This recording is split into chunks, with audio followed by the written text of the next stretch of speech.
Hechos 4:33 dice: y con gran poder los apóstoles daban testimonio de la resurrección del Señor Jesús, y dice, y abundante gracia era sobre todos ellos. Eran personas que vivían bajo la gracia de ese que los llamó de muerte a vida. Y ellos vivían de esa forma, ellos resplandecían esa luz que recibieron de ese que entregó su vida por ellos y por nosotros. Y es esa misma luz que yo debo resplandecer en el mundo. Porque esa gracia que tú tienes en tu interior es lo que necesita una persona para alcanzar salvación. Es esa gracia que tú tienes en tu corazón, la que tu vecino necesita para restaurar su vida, para salir del vicio.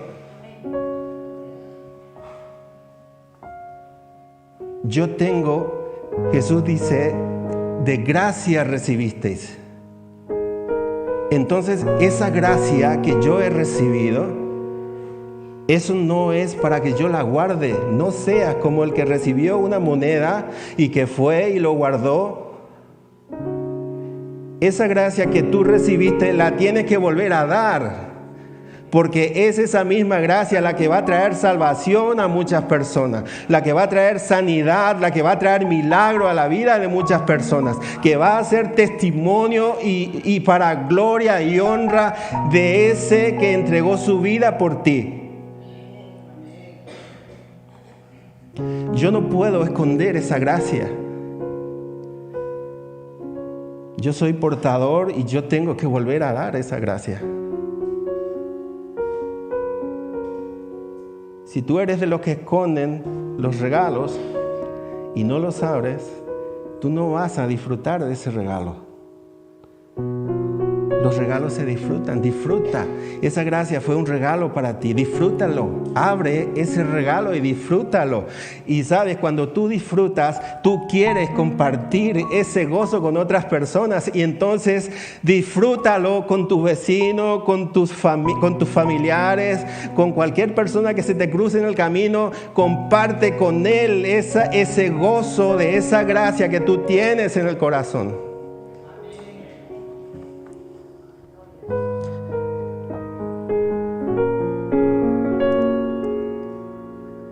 Dice,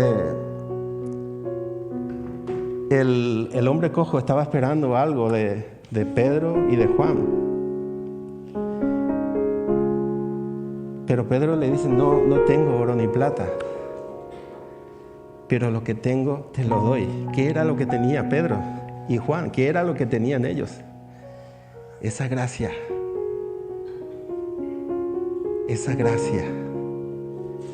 Y hay algo que me llamó mucho la atención y dice, en el nombre de Jesús de Nazaret, levántate y anda.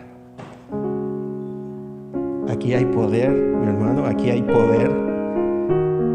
Aquí hay poder de cruz. Y cuando este hombre recibe esa gracia, ¿qué es lo primero que hace? Dice, lo cogió de la mano derecha, lo levantó y él saltó. ¿Y qué fue lo primero que hizo? ¿Sabes qué fue lo primero que hizo?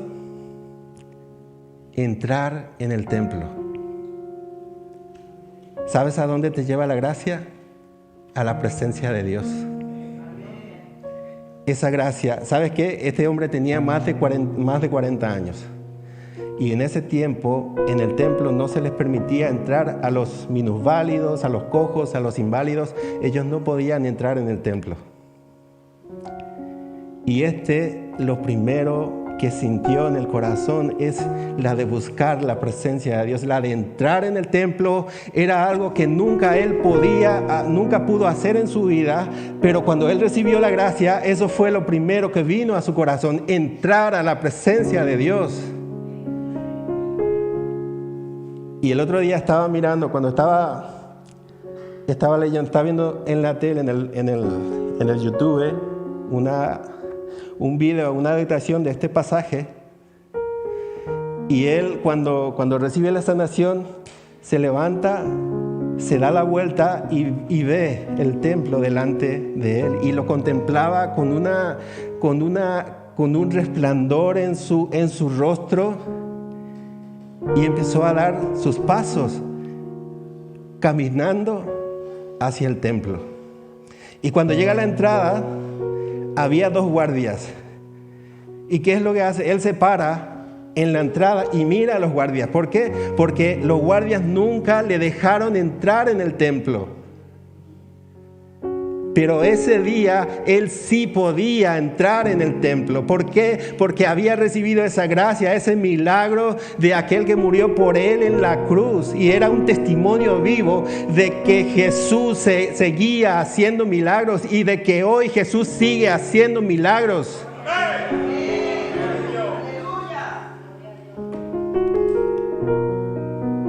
¿Y sabes por qué? Porque los apóstoles estaban llenos de esa gracia. Y no sabes cuánto deseo que cada uno de nosotros podamos ser llenos de esa gracia. Que los milagros sucedan. Pero cuán lejos estamos de eso al día de hoy. Porque yo observo y veo. Y pienso y digo, Señor, el que está lleno de gracia no lastima. El que está lleno de gracia no ofende. El que está lleno de gracia no hace daño. ¿Y cuánto daño hacemos nosotros? Muchas veces lo hacemos sin pensarlo, sin quererlo, pero muchas veces hacemos mucho daño al hermano, mucho daño a los de afuera y no nos damos cuenta, con palabras, con actitudes.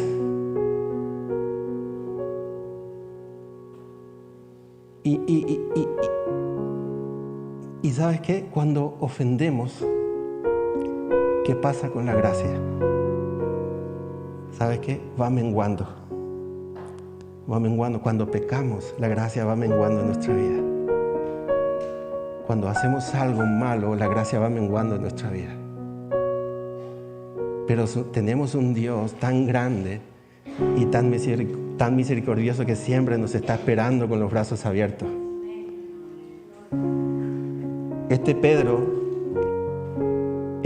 fue el mismo que hace semanas el Señor le dijo: Satanás me ha pedido zarandearos, pero yo he rogado por ti. Y este fue el mismo Pedro que poco después había negado a su maestro, que estaba destrozado, llorando amargamente. ¿Por qué? Porque había traicionado al maestro, a su mentor, al hombre que lo había escogido a él para un propósito muy grande. Había una frustración tan grande en Pedro. Pero ¿sabes qué? Él recordaba las palabras cuando Jesús le dijo: pero cuando vuelvas, porque Jesús sabía que Pedro iba a volver. Cuando vuelvas, tú conforta a tus hermanos. Cuán grande y cuán maravilloso es nuestro Jesús. Y Él sabía a quién había escogido para ese proyecto, para ese propósito, para ese plan de salvación. Y dice que cuando Pedro y cuando Juan hablaban a la multitud, los dirigentes, los ancianos se sorprendían de la forma en que ellos hablaban, porque decían: estos son del vulgo, estos son del populacho. ¿Cómo pueden hablar así si son ignorantes? ¿Cómo pueden tener estas palabras ellos y si estos ni siquiera saben leer, si son analfabetos? Pero esa es la gracia. La gracia desata en nuestra vida los milagros, el testimonio de que Dios es un Dios grande y que Dios es un Dios todopoderoso. Todo empezó con esa gracia para cada uno de nosotros.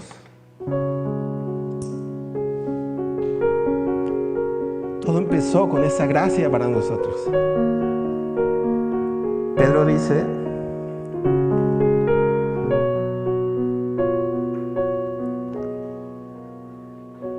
Primera de Pedro 2:9 dice, mas vosotros sois linaje escogido, real sacerdocio, nación santa, dice, pueblo adquirido. ¿Por quién? Pueblo adquirido por Dios. ¿Para qué fuisteis adquiridos? Para que anunciéis las virtudes de quién. ¿Las virtudes de quién? De aquel que te llamó de las tinieblas a su luz admirable. Tú eres testimonio vivo de que Dios es un Dios poderoso, de que Dios puede hacer cualquier cosa, cualquier milagro en la vida de una persona. ¿Tú te acuerdas dónde estabas en tu vida anterior antes de conocer esa gracia? ¿Te acuerdas tú dónde estabas? ¿Estabas borracho, perdido? ¿Estabas pecando?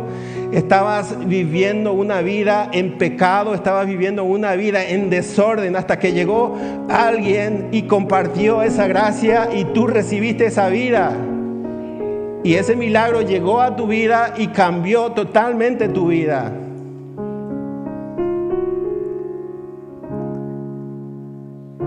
Efesios 1:4 dice, según nos escogió en Él antes de la fundación del mundo para que fuésemos santos. Primero, para anunciar las virtudes de aquel que nos sacó de las tinieblas a su luz admirable. Segundo, para ser santos y sin mancha delante de Él.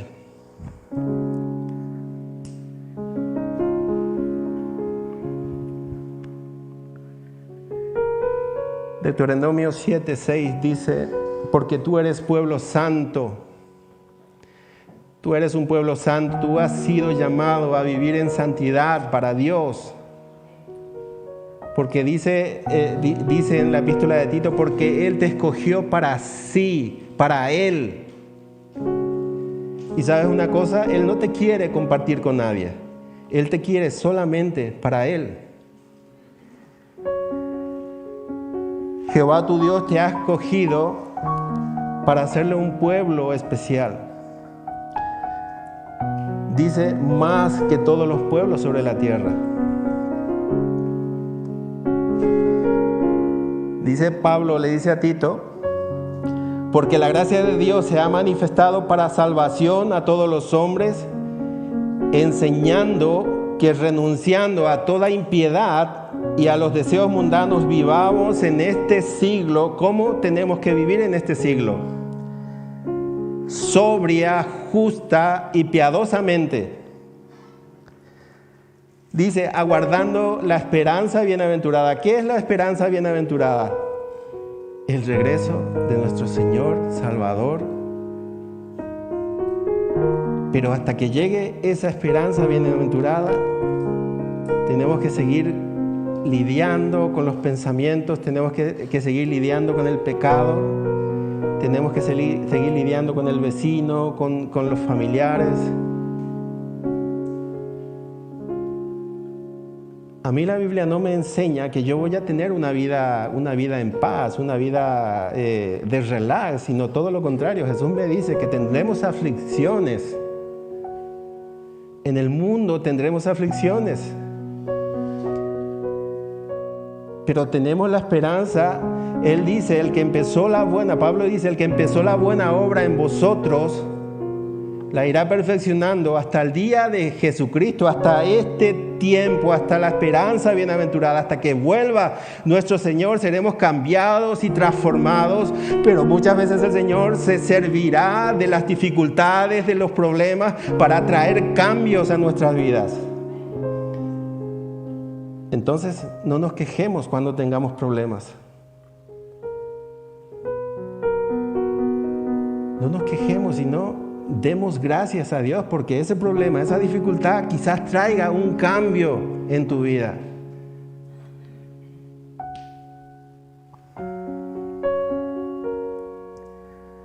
aguardando la esperanza bienaventurada y la manifestación gloriosa de nuestro gran Dios y Salvador Jesucristo, quien se dio a sí mismo por nosotros para redimirnos de toda iniquidad y purificar para sí, dice, un pueblo propio. ¿A quién pertenecemos? Yo he escuchado una sola voz.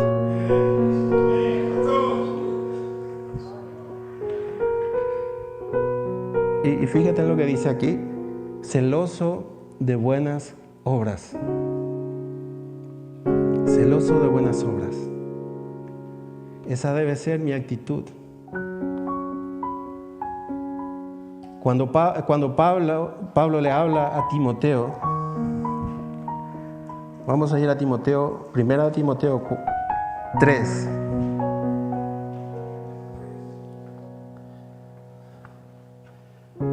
Aquí está hablando de las condiciones para un ministerio. Aquí habla del obispado, pero vamos a extender el término a un ministerio. Dice: es necesario que el obispo o todo aquel que desea un ministerio sea irreprensible. Esto debe ser una característica de todo hijo de Dios. No solamente para aquellos que desean un ministerio, sino de todo hijo de Dios, de todo ser portador de la gracia. Tiene que ser irreprensible, que nadie te pueda señalar y acusarte de que tú eres esto, de que tú hiciste aquello. Que seas irreprensible, no solamente delante de la iglesia, sino delante de todo el mundo, delante de los hombres en general. Dice: marido de una sola mujer, sobrio, prudente, decoroso, hospedador, apto para enseñar, no dado al vino, no pendenciero, no codicioso de ganancias deshonestas, sino amable, apacible, no avaro, que gobierne bien su casa. Eso es muy, muy importante. Un hijo de Dios, sobre todo el varón que es cabeza de familia, tiene que gobernar bien su casa. Porque dice en el 5, pues el que no sabe gobernar su propia casa, ¿cómo cuidará de la iglesia de Dios? Si esto va para el varón, que el varón tiene que gobernar bien su casa, yo le digo a las mujeres que tienen que estar sometidas a la autoridad del marido. Porque el marido es la cabeza de la familia. Y eso es no es porque yo lo diga, es una disposición que Dios lo dispuso desde el principio de la creación. Porque aquel hombre que no gobierne bien su casa rendirá cuenta delante de Dios. Quiero que vengas conmigo a Génesis capítulo 3.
Yo quiero que tú comprendas la importancia de lo que nos enseña la Biblia. De que el hombre tiene que ser cabeza en el ministerio, tiene que ser cabeza en su casa, en su familia, que la mujer tiene que estar sujeta a la autoridad del marido.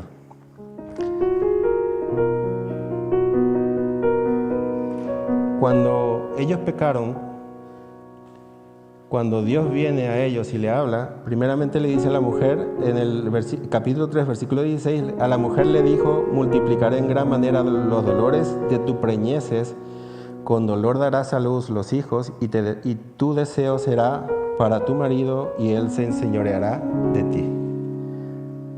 Al varón le dice, y al hombre le dijo, dice, lo primero que le dice: por cuanto obedeciste a la voz de tu mujer. Eso fue lo primero que Dios le reclamó a Adán, el haber dejado que la mujer ocupe la autoridad que le correspondía a él. Por cuanto obedeciste a la voz de tu mujer y comiste del árbol. 3:17.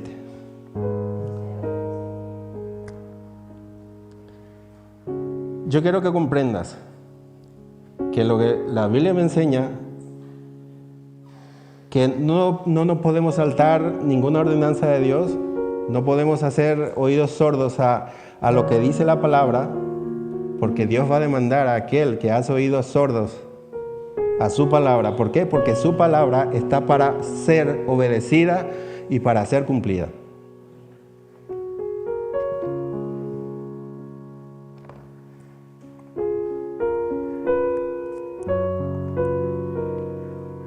¿Se comprende hasta aquí?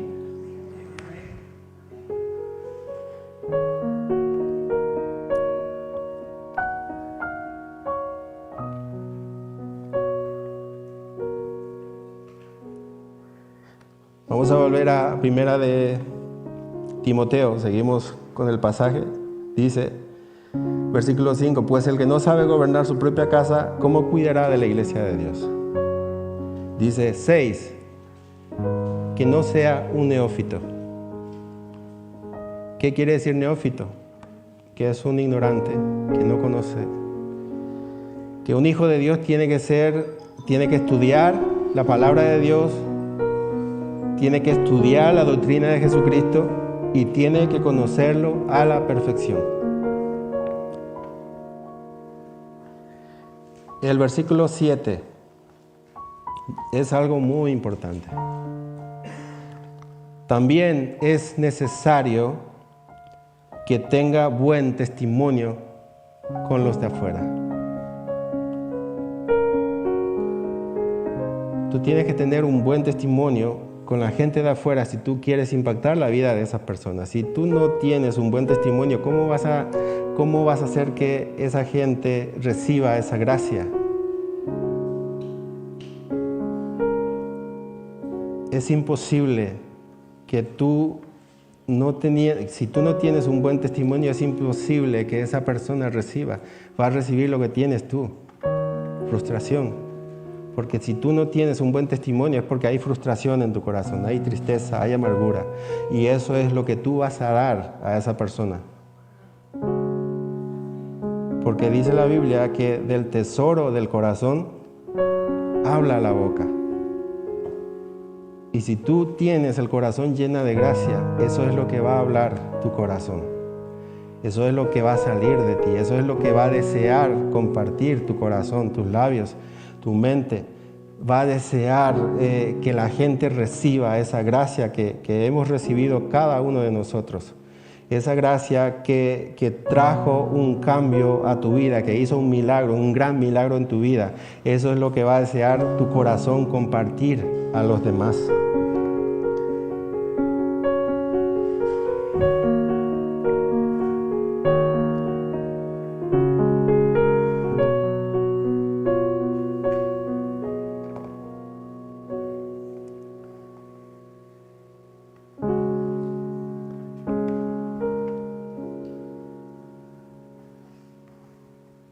Después de que la gracia llega a nuestras vidas,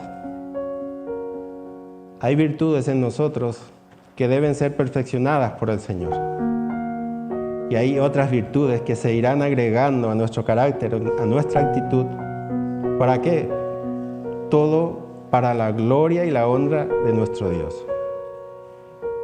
Estamos llamados a hacer testimonio testimonio de vida, testimonio de milagros, de cambios para otras personas, para que otras personas conozcan de que hay un Dios que todavía sigue haciendo milagros el día de hoy, de que hay un Dios que existe, de que es Dios todopoderoso y que hay un Dios que es grande en misericordia y que quiere llegar a la vida de otras personas. Pero allí entramos tú y yo, el deseo que tengamos cada uno de nosotros de hacer llegar ese mensaje al mundo, a las personas, porque si no hay interés en ti, si tú eres de los cristianos que viven con un pie en el mundo y viven un pie en la iglesia, tu vida no va a impactar a nadie. Mientras que tú no dejes que la gracia abunde en tu vida,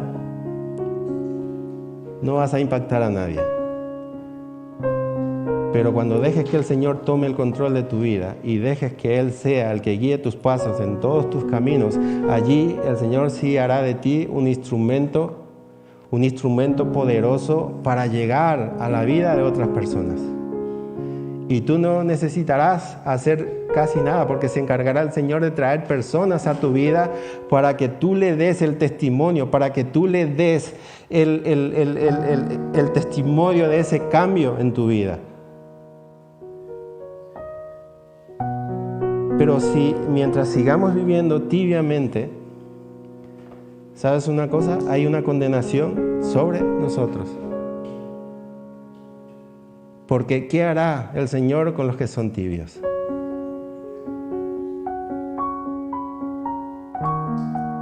¿Quién desea que el Señor lo vomite? Nadie, ¿no? Entonces, si yo me estoy dando cuenta de que mi vida es tibia, de que no hay poder en mi vida, de que no hay transformación en mi vida, ¿sabes cuál es la solución? Arrodillarse en la presencia de Dios. Es que no hay otro camino. No hay otro camino para nosotros. Porque sabemos la verdad, conocemos la verdad y sabemos dónde vamos si morimos en pecado. Y sabemos, somos conscientes de que solamente esa gracia puede hacer algo en nuestra vida, porque es esa gracia la que trae esa esperanza en nuestra vida. Y si yo no hago un esfuerzo por cambiar, por dejar el control de mi vida al Señor, pues el futuro que me espera no es muy bueno.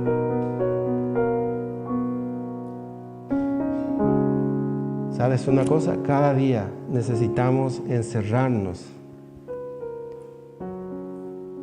Cada día necesitamos pedir perdón porque cada día seguimos pecando. Porque cada día seguimos lastimando. Porque cada día seguimos ofendiendo a otras personas.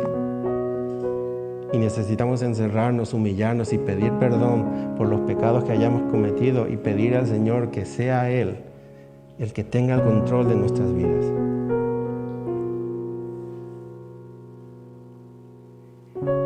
El Señor quiere levantar a cada uno porque hay un propósito grande para cada uno.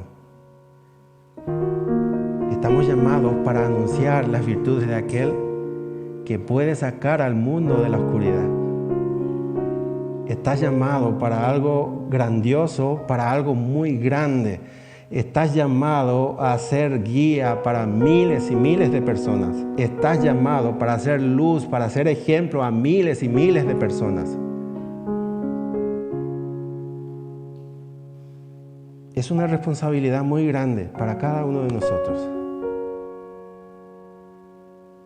Pero déjame decirte una cosa, pero es una responsabilidad que yo la deseo en mi vida.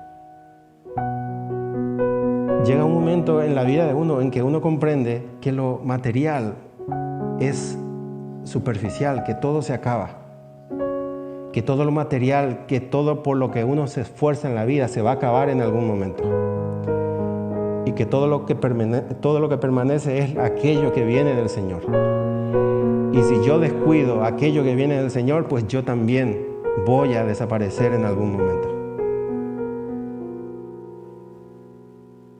Dice el salmista, vemos a los pecadores, pero muy pronto ya no los vamos a ver. ¿Sabes? Todo está escrito y las profecías se están cumpliendo cada día y cada día el tiempo se nos va viniendo encima. Y si vamos perdiendo tiempo cada día en indecisiones, Señor, digo cada día, Señor, quiero hacer esto para ti, pero no lo hago. Hay una indecisión en mi vida y hay una duda. Estamos dejando pasar días y son tiempos que estamos perdiendo para el reino de los cielos y son almas que están yendo al infierno porque hay duda en nuestro corazón. Porque son miles de personas que están dejando de escuchar el Evangelio, que están dejando de escuchar por la verdad, porque simplemente yo no me decido a entregar mi vida totalmente al Señor.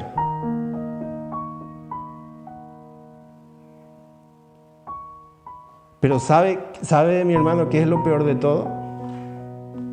Que el Señor te rendirá cuenta por ese tiempo que has perdido. A cada uno de nosotros. Y si no tomamos una decisión, como dicen aquí, si no tomamos el toro por las astas, seguiremos con la misma duda. Cuando Dios le dice a Job, cíñete sobre tus lomos, dice, ponte de pie, ponte firme. Es tiempo que nos ciñamos, que nos pongamos firmes y que tomemos esa decisión de decir a Dios, Señor, aquí estoy. Quiero ser ese instrumento de salvación para el mundo. Quiero ser ese instrumento que tú usas para cambiar, para transformar la vida de otros.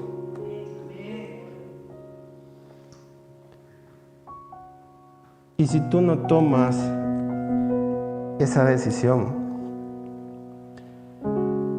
hay un versículo que dice, Pablo le dice a Tito, si persiste en lo mismo, si no quiere cambiar, déjalo fuera. Déjalo fuera.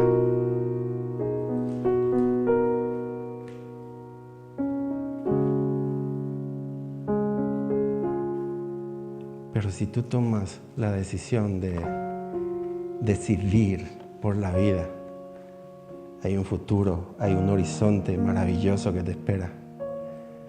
Porque el Señor no te va a llevar de derrota en derrota, sino el Señor es un Señor de victoria que te va a llevar de victoria sobre victoria sobre victoria y nunca te dejará en derrota. Dice el salmista, nunca vi un justo desamparado.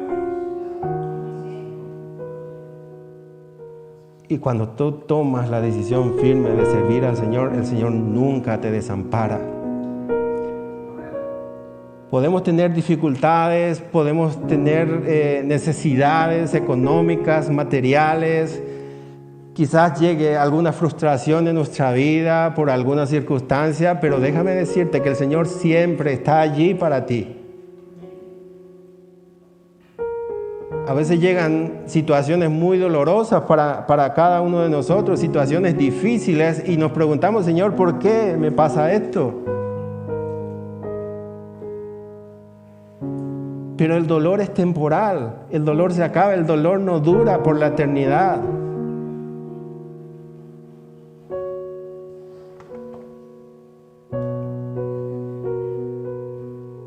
El Señor desea esa predisposición de cada uno de nosotros de cuando el Señor diga, quiero enviar y estemos nosotros ahí, Señor, envíame a mí.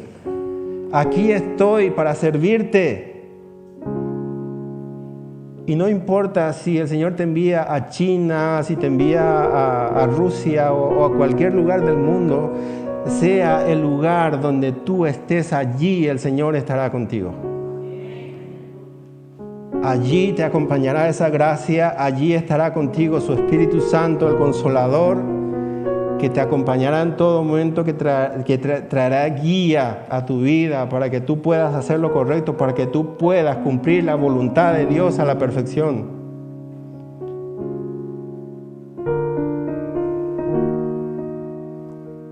Hay tantas cosas por hacer aún y nos queda tan poco tiempo. Yo te animo, hay miles y miles de personas que están esperando conocer tener una esperanza en su vida, tener una esperanza en su corazón. Hay miles de personas esperando que alguien les lleve esa esperanza, que alguien les diga, yo te amo, Jesús te ama.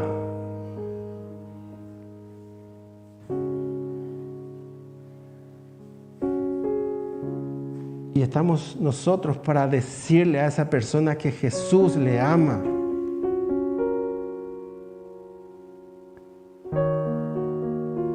Y muchas veces yo sé que hay necesidades, yo sé que tenemos que trabajar, que necesitamos trabajar y eso lo digo por mí mismo, que yo muchas veces dejo de hacer muchas cosas para Dios por trabajar, por la necesidad de trabajar. Y muchas veces digo, Señor, me gustaría cambiar esto, pero quizás no tenga la suficiente fe, no tenga la suficiente fe para dejar el trabajo y dedicarme al ministerio al 100%.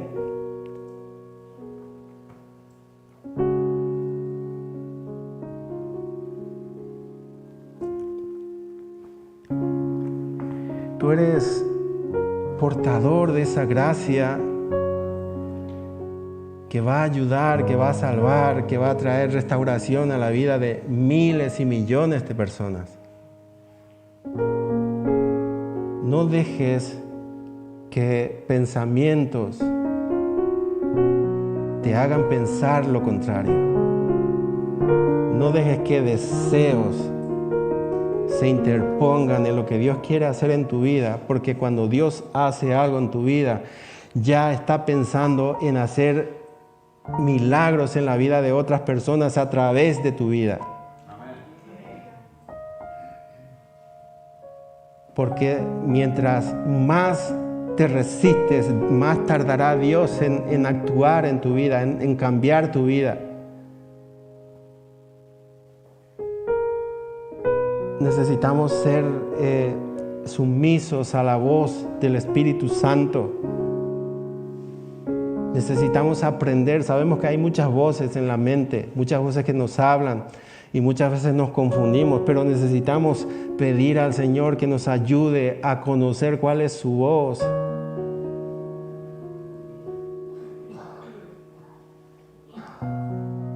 Necesitamos tener ese discernimiento en el Espíritu y eso lo conseguimos solamente pidiéndoselo a Él. Pero las cosas que pedimos lo tenemos que hacer de corazón, con ese deseo de hacerlo todo para su gloria, para su honra. No para que me vea a mi fulanita, ni para que me vea fulanito, ni para que me vea mi vecino, que yo soy un gran predicador o que yo soy un gran profeta, un gran apóstol, sino todo para la gloria y la honra de Dios.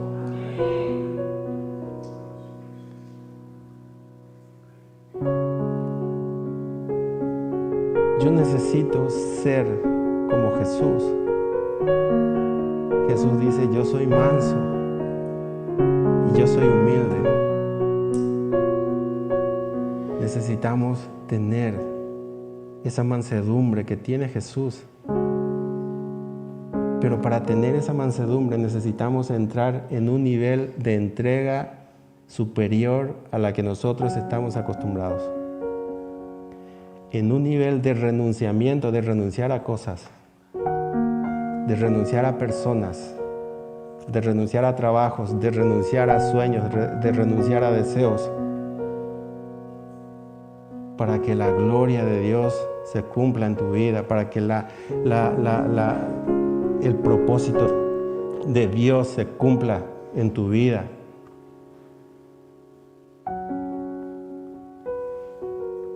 Todavía estamos a tiempo de hacer mucho más de lo que estamos haciendo para el reino de Dios. Yo sé que muchos hacen muchas cosas y sé que otros hacen menos.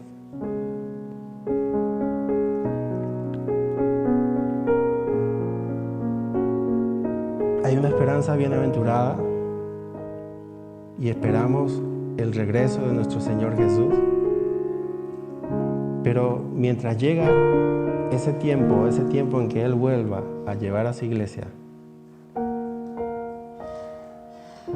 nosotros necesitamos volver a dar esa gracia que tenemos en nosotros. Compartir ese mensaje de salvación para que otras personas conozcan que hay esperanza para este mundo. De que hay un solo Dios que es todopoderoso, que hay un solo Dios que hace milagros, que hay un solo Dios que puede cambiar, que puede transformar tu vida, que hay un solo Dios que quiere, que te ama por sobre todas las cosas y ejemplo de ese amor es ese Hijo que Él entregó allí en la cruz por cada uno de nosotros. Jesús mismo dice, no hay mayor amor de aquel que da su vida por sus amigos. Jesús te considera su amigo y Él entregó su vida por ti. No vas a encontrar mayor amor que el amor de Jesús. Ese es la cúspide del amor, porque en el mundo no vas a encontrar nada parecido. Te ofrecerán amores temporales, deseos temporales, pero todo lo que el mundo te ofrezca se va a acabar. Pero ese amor que te demostró Jesús en la cruz dura por toda la eternidad.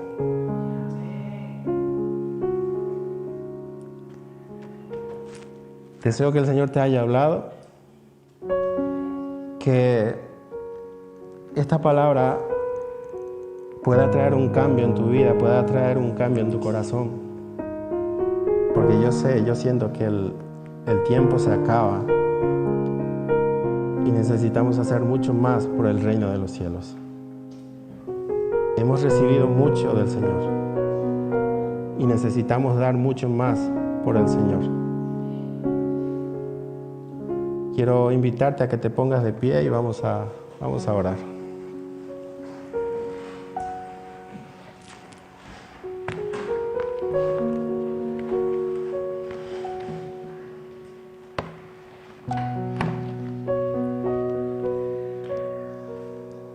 Señor, te damos la gloria, Señor, te damos la honra. Señor, yo sé que tú has hablado el día de hoy, Señor, te pido que esa palabra que ha recibido cada uno de mis hermanos pueda penetrar, Señor, en lo más profundo de ese corazón que tú has limpiado, Señor. Que cada uno, Señor, tomemos conciencia, Señor, de la gravedad de la situación en la que estamos viviendo, Señor, en los tiempos que estamos viviendo, Señor. Que necesitamos comprender, Señor, de que el tiempo cada vez se hace más corto, de que el tiempo se acaba, Señor, y que la mies es muy grande, Señor. Y necesitamos, Señor, salir, Señor, a llevar, a proclamar tu nombre, Señor, a proclamar las virtudes, Señor, de aquel que nos sacó de la luz, de las tinieblas a su luz admirable. Proclamar ese nombre, Señor, y que muchas personas puedan conocer, Señor, de que tú eres la única esperanza, de que tú eres el único que puede traer salvación, Señor.